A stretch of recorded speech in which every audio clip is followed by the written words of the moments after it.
And we're live.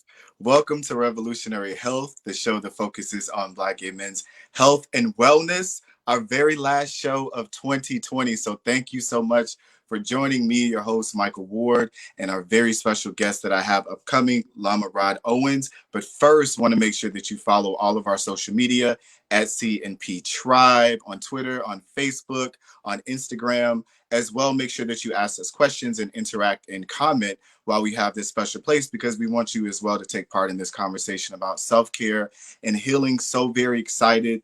Upcoming for the show, I've got Lama Rod Owens, who is a Buddhist minister, author, activist, yoga instructor, and authorized Lama or Buddhist teacher in the Kagyu School of Tibetan Buddhism, and is considered one of the leaders of his generation of Buddhist teachers. He holds a Master of Divinity degree in Buddhist Studies from Harvard Divinity School and is co-author of Radical Dharma, Talking Race, Love, and Liberation. And his most recent book is Love and Rage, right here, people. The Path of Liberation Through Anger, which will resonate with anyone who wants to metabolize or harness their anger for transformation and change. So without further ado, let's welcome Lama Rod Owens to Revolutionary Health. Hey, thank Hey. you for having me. Thank you for joining us. As I said before we started the show, this is a very important conversation for us to close out the year with everything that's going on, the pandemic, a lot of new emotions we're faced. A lot of us are in solitude and trying to just figure all of this out. So I think this is a great conversation for us to end the year. So thank you again for being here and joining me. Absolutely. So I'll start by asking you one of the most loaded questions. Okay. This entire year for anyone to ask. But how are you presently in this moment? Yeah, I would have to say I'm just like fucking exhausted, really. I was just communicating with a friend, over text today, just about, how just like I'm just tired and like I just like need a break, and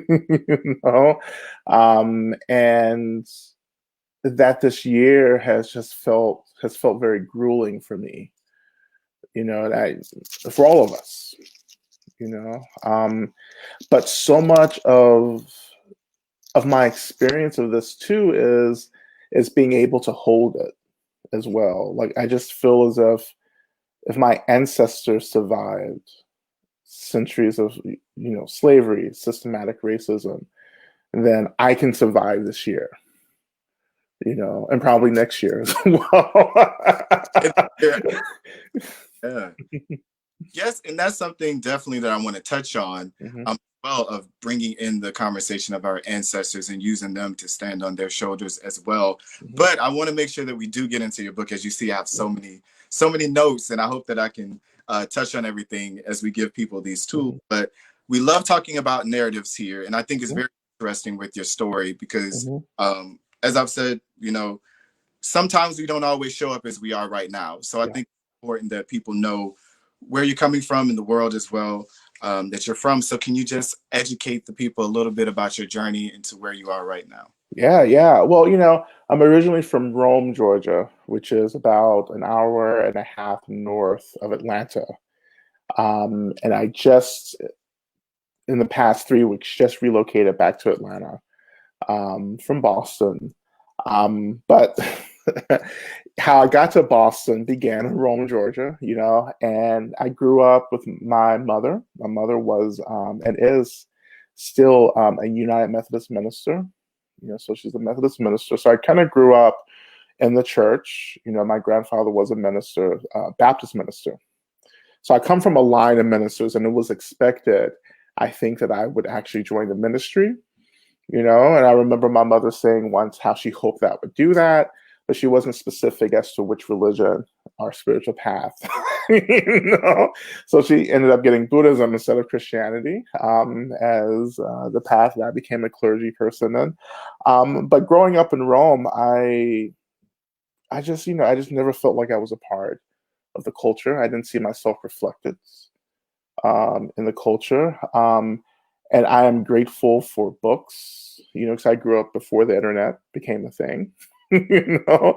So I am grateful for books. I'm grateful for, really Black, radical, queer writers who began to show me that there was a different world outside of what I was being raised in, you know. And these writers introduced me to issues of justice and community. And I knew early on that my work would be about supporting communities, right? And being on the side of justice and accountability, and really trying to help people, get the resources that they needed, because I also felt like I didn't have the resources that I needed growing up, right? And so I wanted to be an agent of just to be an agent of change in the world, and so I ended up going to college up in Rome, which was Berry College. That's when I met the founder of CNP, Charles Stevens. We met as college students at an activist organizing conference up in somewhere up in the Midwest. I forget where it was, and after my graduation, I moved to Boston, where I joined an activist community called Haley House, and that just really opened the door for me. That's where I stepped into the work of activism, of change making. That's where I started to really get interested in what a spiritual practice looked like that was also centered in justice. Um, and then, I started really having to confront my mental health. I was in my early 20s then, and I was really struggling with severe depression, you know. So all of that really directed me towards meditation, actually, And I started meditating, I started getting involved in Buddhism. Before you knew it, I was, joining a monastery and with the intentions of training to be a Buddhist teacher in the Tibetan tradition of Buddhism. There are many traditions of Buddhism, so I chose the Tibetan tradition, which I felt was really closely related to the practices of my ancestors. And I'm talking about deity worship and rituals and ceremonies related to land and to the elements. I was really moved by that.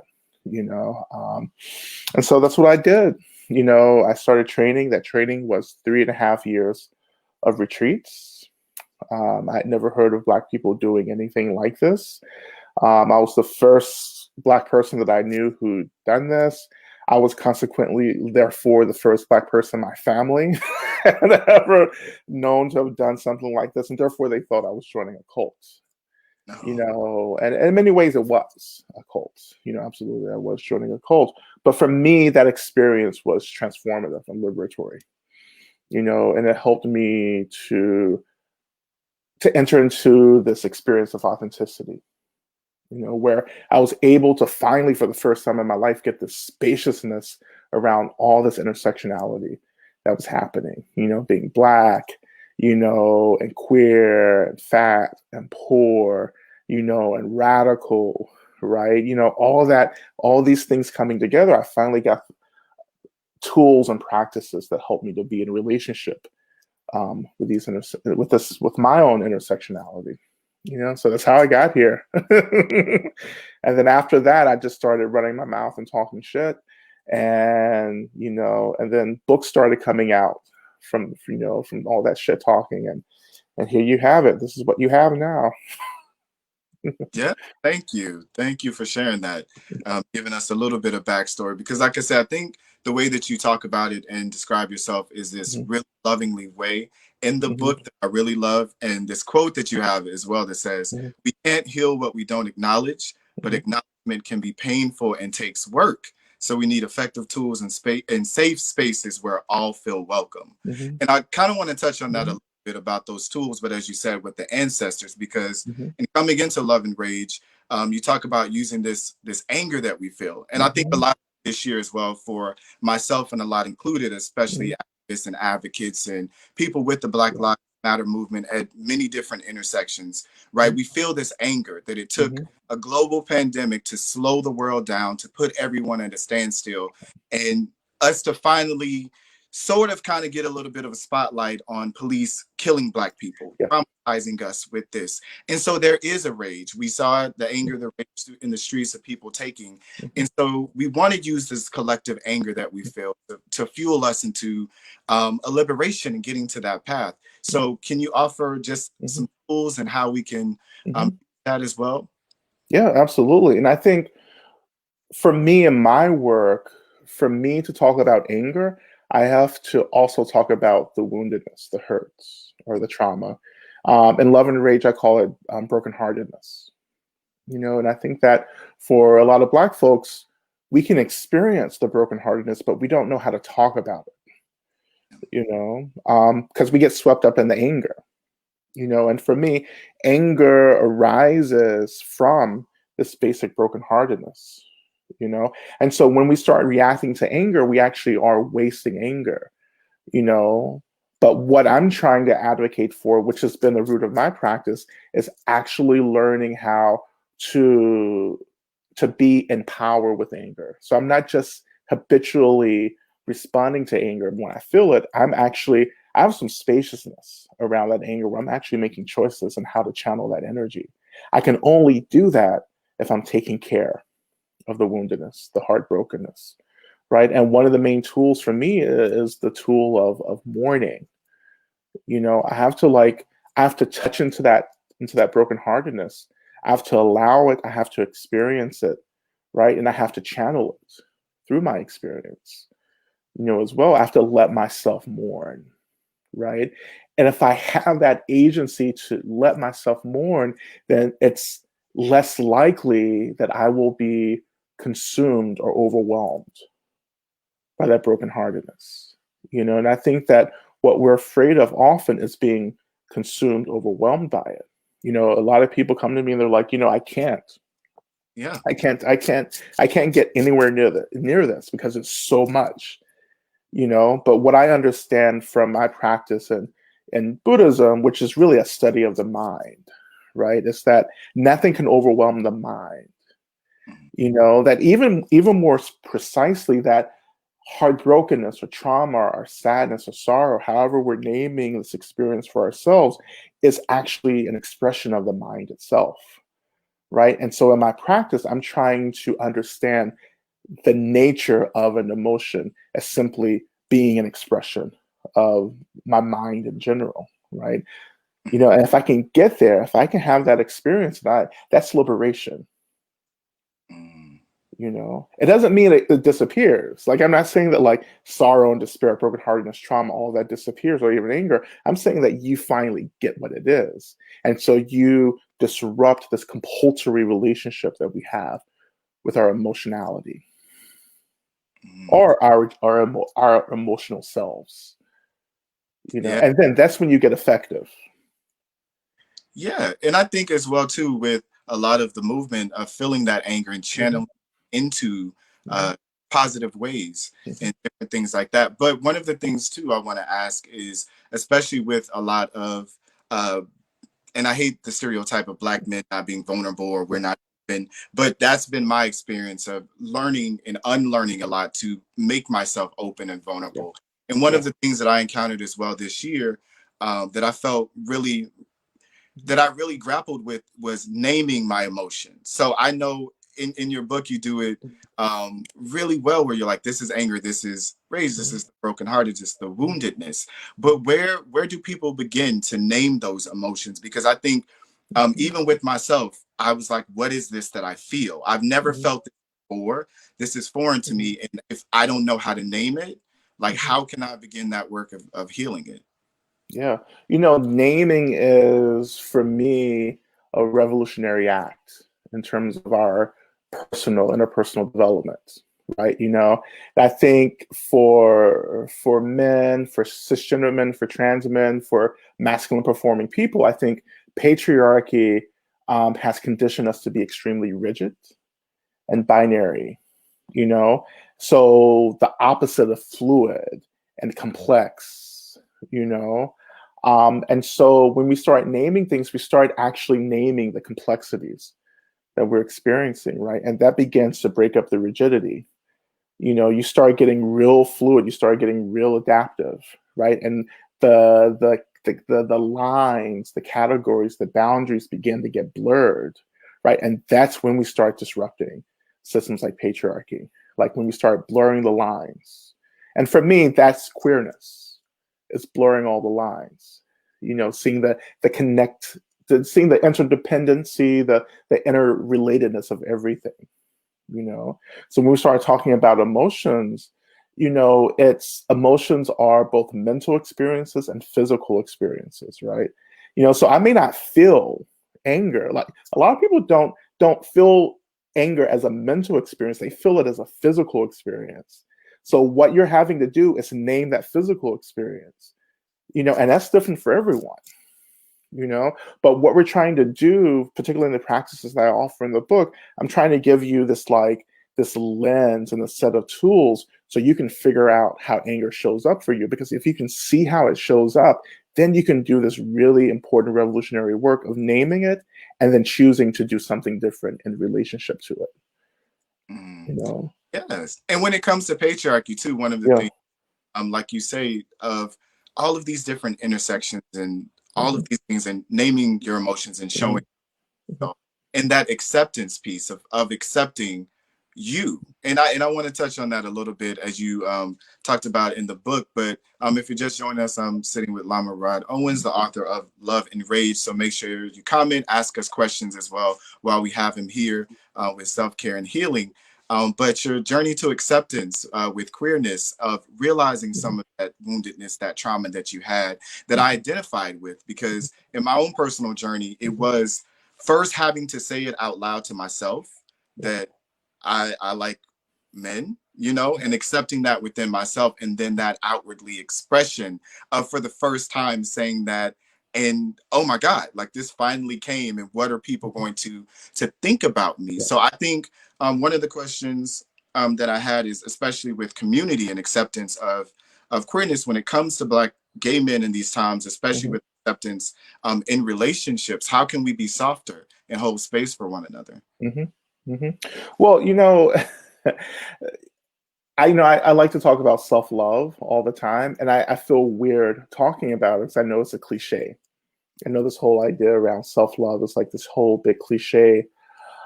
But for me, self-love has really been about self-acceptance. And when I say self-acceptance, I mean that like I am trying to do this incredible work of allowing my whole self to show up, including the shame as well as the joy, as well. And so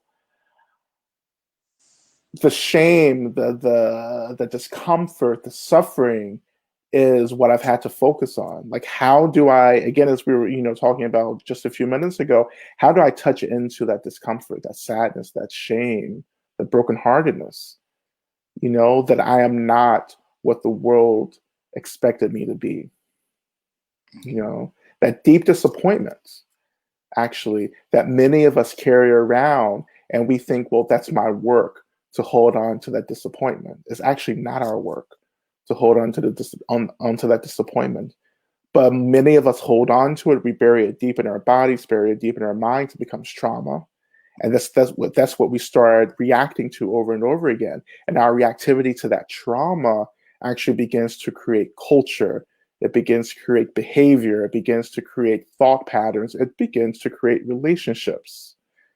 So a lot of the relationships, specifically that Black gay men and Black queer men are trying to initiate, are based upon the struggle to be in a relationship, to that original trauma of disappointment, of not being what the world says we should be. And you have to, one of the things I also say is that you have to love everything, Mm. and when I say loving that shame, that disappointment, what I'm actually saying is that we have to allow it to be there, and when you allow something to be there, then you can enter into the second step, which is experiencing it. And experiencing is really the overall like liberatory piece of all the work that I do. Like, you have to experience everything. Like, I can't keep pushing things aside and pushing things away and just thinking that that's the practice, that's how I'm going to get free. Like for me to get free, everything has to be experienced, everything has to be tasted, right? And I have to be in relationship to everything. That's love. Ultimately, that is the work of self-love, is experiencing everything, allowing everything to be there. And within that experiencing everything, then there's a sense of space that arises. And that space means I get choice. Like I don't have to react to something because I've done this work to create spaciousness. So I can just see it and say, oh, there's a shame. Oh yeah, there's the trauma. And I can just experience it, but I'm not reacting to it. I don't have to react to it. I don't have to create more violence and harm for myself or for others around me. I just experience it. And that's the piece. That's how patriarchy continues for us, because we don't know how to experience this deep discomfort. Because to experience it means that we begin to reveal the system as it is. Mm-hmm. You know, Have to face it. you Yeah. have to face it. Yeah. And I see so many of us, and and I'm still included in this because I'm still doing my work, but I see so many of us just creating these really harmful relationships because, we actually haven't done the work to be in relationship to the suffering. We're still nowhere near what it means to have this radical acceptance of ourselves, right? We can name ourselves all kinds of things. Like we be gay and queer and whatever we want to be, right? But there's still the shame there, And until we work with that, hold space for it, we're just going to keep reproducing trauma for ourselves and our partners and our communities. I think that's like, we talk about who we choose as partners and lovers, and for a lot of Black, gay, and queer men, it's like, sometimes we struggle to be in a relationship with other Black, gay, and queer men because it's like the trauma gets reflected back to us. It's like we're not in relationship with the person, we're in relationship with the trauma, and that can be overwhelming. Yeah. Yeah. And I think that has shown up in my own life. Yeah. And even when it comes to experiences, like you said in the book of non-monogamous relationships, Yeah. and finding out what works for you and how to be in radical acceptance of yourself and someone else, and realizing that sometimes your needs may not be met with this one person, Yeah. but not committing this act of violence against one another, is finding the softness and communication and acceptance of what that is. And I find that true in my own life, where sometimes I see my trauma show up and I have that space to make a choice. Mm-hmm. And before I got in therapy, I was 0 to 100, and now I might be 0 to 50. And I'm like, okay,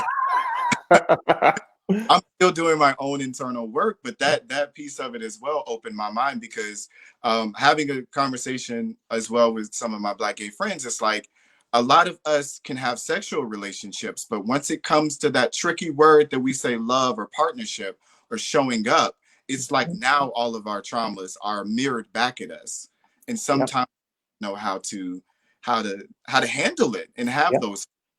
And so in using what you have in your book when it comes to um, this embodiment that you talk about of being liberated in your own body and experiencing Mm-hmm. sex as pleasure and reducing violence with one another. Mm-hmm.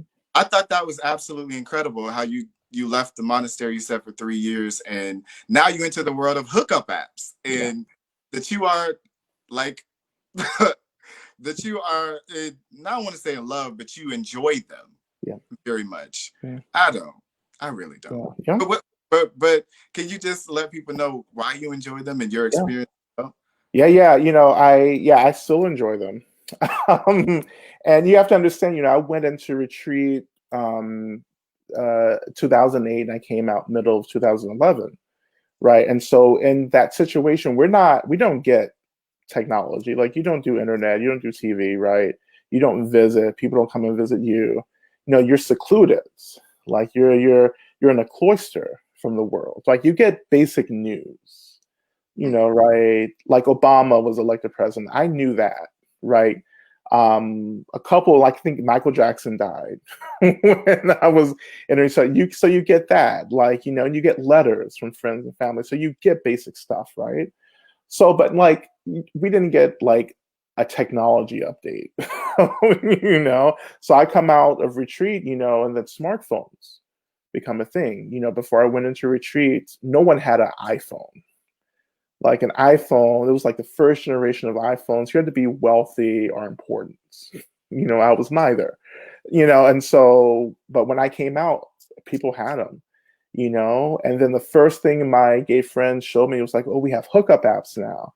And like, first of all, I had no idea how it worked. I thought like somehow the government had planted chips inside our brains, which was broadcasting our sexualities around, you know? And I was just like, what's happened? You know, and my friends were like, no, you know, you get a phone, you download this app, and then it's just a GPS. Like you just get, you know, you sign up and people can see where you're at. I was like, oh, okay, you know, and so I started working with and getting into it, and yeah, like I've definitely been hurt by the technology. The technology has been really difficult, but at the same time, it's created the space for me to be a part of a broader community, you know, as someone who like doesn't always get to go out and be in spaces, you know, and be in traditionally queer spaces, like it has helped me to create connections and communities with people that I wouldn't have normally been able to do,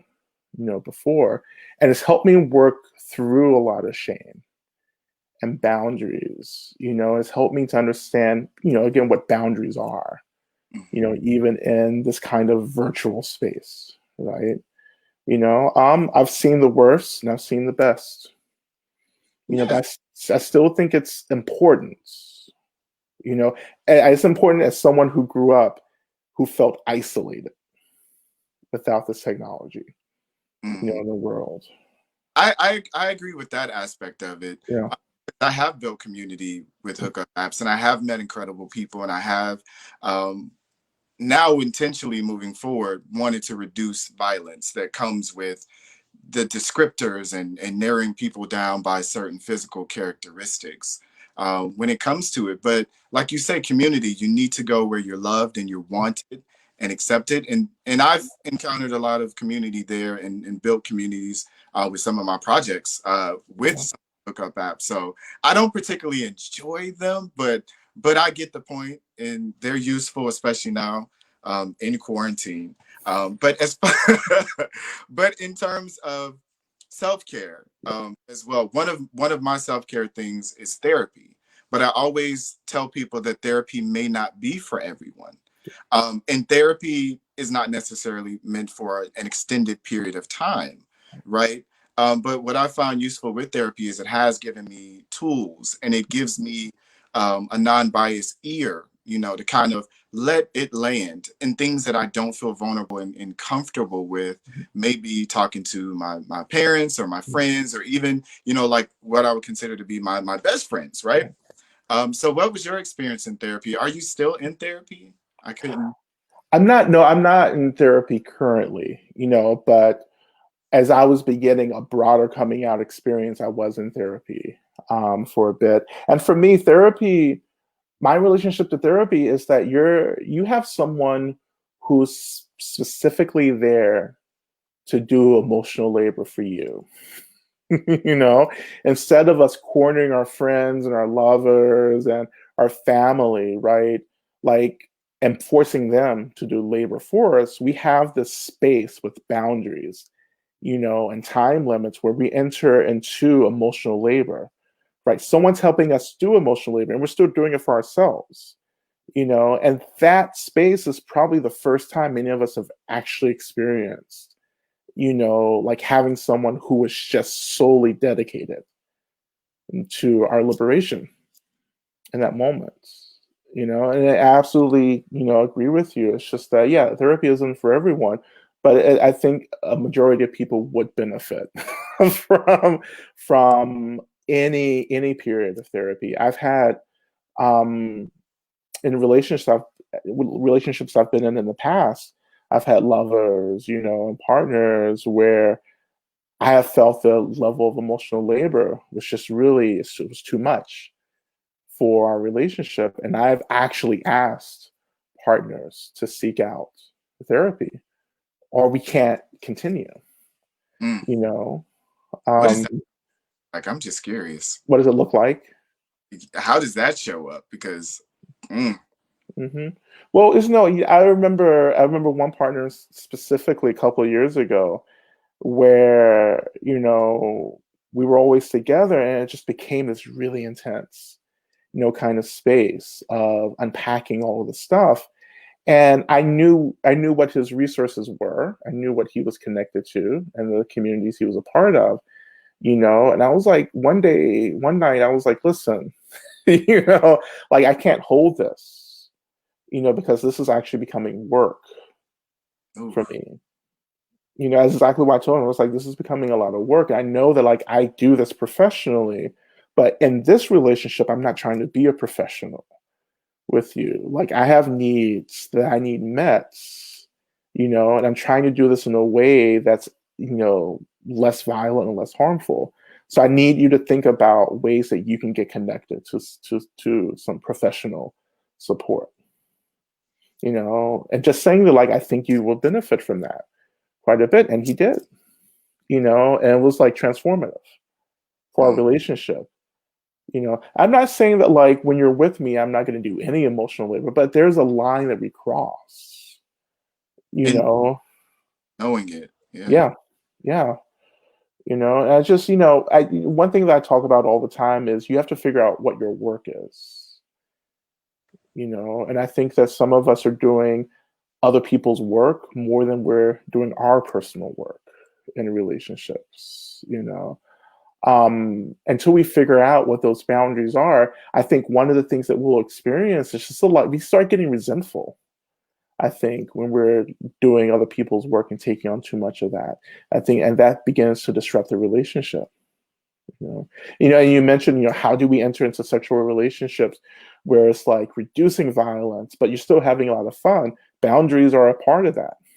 Mm. It's like saying that, yeah, I love you, I want you to be free, I don't want you to suffer.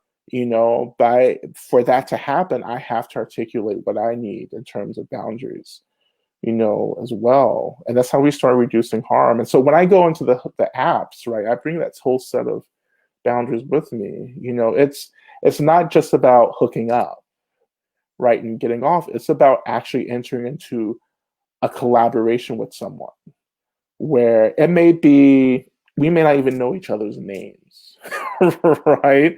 And it just may be one time, but it doesn't mean that we shouldn't have this conversation about what you need and what I need, and let's figure out how to get this need met in whatever amount of time that we have together, you know. And that's it. As so many of us have had hookups, these like one-time things where we just walk away hurt. You walk away feeling used or raised or, you know, being objectified. Yeah. And that's just reproducing harm. So before I even get there, it's like I want to do more than we need to have some emotional connectivity, but so many of us, because of the trauma, actually don't know how to connect and link through the hurt, the trauma. And so trauma becomes like another partner in the experience that's functioning in this really invisible way, but it's still really powerful and influential. Oh my God. I wish we had so much more time, and I'm very appreciative of the time that we have right now. So I would just ask really quickly, Mhm. uh, before we get out here, because I want to be respectful of your time. Besides therapy, what other forms of self care for people that may not be their tool of choice that they can do? Oh yeah, yeah, absolutely. So the question that I like to ask myself, this is the heart of my self-care. And when I talk about self-care, I am being influenced by Mother Audre Lorde's work around care, right? Where she says that self-care isn't self-indulgence. So you need to be very clear. It's not about being self-indulgent, it's about self, it's self-preservation. And we have to see that self-preservation for ourselves and our communities as political warfare. So my self-care is about disrupting systems of violence. So having said that, one of the most important questions we need to ask ourselves is, what do we need? Like, what do we need? And every second, every situation, everything that comes up, take a second and say, okay, what do I need in this moment? We don't know how to ask that question, and when we do try to answer that question, a lot of guilt comes up. You know, that need reveals quite a bit of who and what we are. You know, but again, like if you're talking about, you know, those of us who are male centered and male performing, it's our needs may sit outside of what has been prescribed by patriarchy or even by blackness. you know? We didn't even get to touch on that. I mean, so many questions about blackness and Yeah, the black church and all of those that I got. But like I say, in respect of your time, I want to make sure that people know that they can pick up your book, Love yeah. and Rage, The Path of Liberation Through Anger, wherever books are sold. Give it as a Christmas gift. It's not too late to send it to people or pick it up anytime in the new year. It's a great, great, great book, and it gives you practices as well in your own life to get you started on the path of liberation. So I just want to ask as well, before we get out of here, any last words that you want to leave with the people about self-care healing, where we can find you, how we can support you? Yeah, absolutely. I am, like I said, I'm here in Atlanta now. You can get at me through my website, lamarod.com, Twitter, lamarod1. I'm on Instagram at Lama Rod Owens. And I do a bunch of programs online, currently, until this pandemic passes. You can get my book anywhere, particularly any venue online. And and lastly about self-care, it's like, we won't make it through this time until we learn how to care for ourselves. Caring for myself is what I draw from to care for my community. If there's no self-care, I can't authentically care for my community. I can't care for, the Black queer communities and other communities I'm a part of. There's no such thing.